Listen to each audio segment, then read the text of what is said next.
నమస్తే అండి అందరికీ. అందరు ఎలా ఉన్నారు? బాగున్నారా? మనం ఇప్పుడు నెక్ డ్రాఫ్టింగ్ ఎలా చేసుకోవాలో చూద్దామండి. ఇక్కడ వచ్చేసి మనకి 2 ఇంచెస్, ఆ తర్వాత ఇక్కడ నుంచి ఇక్కడికి మనం 10 అంటే 10, 9 అంటే 9 ఇక్కడ మనం పెట్టేసుకోవాలి.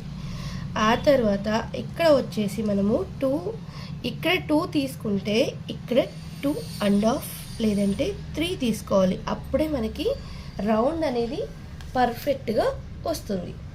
ఇప్పుడు ఇలా మనం తీసుకోవాలి, అంటే మీ బ్రాడ్ని తగ్గట్టుగా మీరు తీసుకోవచ్చండి.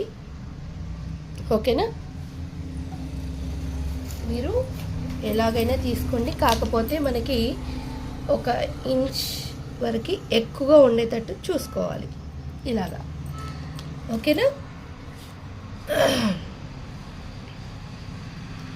ఆ తర్వాత ఇక్కడ నుంచి ఇక్కడికి అయితే ఇది మనకి ఓకే, ఇది మనం అందరం గీస్తాం.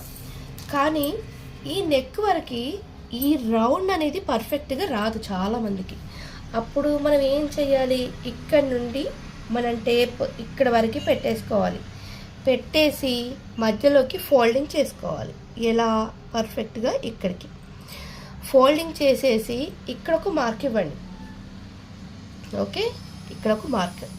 ఆ తర్వాత ఇక్కడి నుంచి ఇక్కడికి కూడా ఫోల్డింగ్ చేసేయండి. ఇక్కడ ఒక మార్క్. ఓకే, ఇలా మార్క్ ఇచ్చేసి ఇప్పుడు మనం ఏం చేయాలి, ఈ స్కేల్తోని మనం మంచిగా మార్జిన్ అనేది ఇవ్వాలి. చూడండి, ఇలాగా మార్జిన్ ఇలా ఇస్తే మీకు పర్ఫెక్ట్గా కుదురుతుంది. ఇలా వస్తుంది. ఇంకా కొంచెం కిందికి రావాలన్నమాట ఈ మార్జిన్ అనేది. చూడండి ఇలా. ఓకే, ఇది పర్ఫెక్ట్. అయితే ఇక్కడ నుంచి కాదండి, ఇది వచ్చేసి మనకి ఇలా వెళ్ళాలి.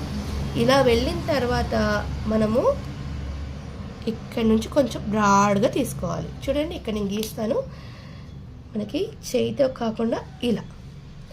ఓకే, ఇప్పుడు మనకి పర్ఫెక్ట్ షేప్ అనేది సరిగ్గా వచ్చేస్తుంది. ఓకే, ఇప్పుడు మీకు క్లియరా? అయితే మనం ఈ నెక్ని కొంచెం ప్రాక్టీస్ చేస్తే మనకి పర్ఫెక్ట్గా వచ్చేస్తుంది.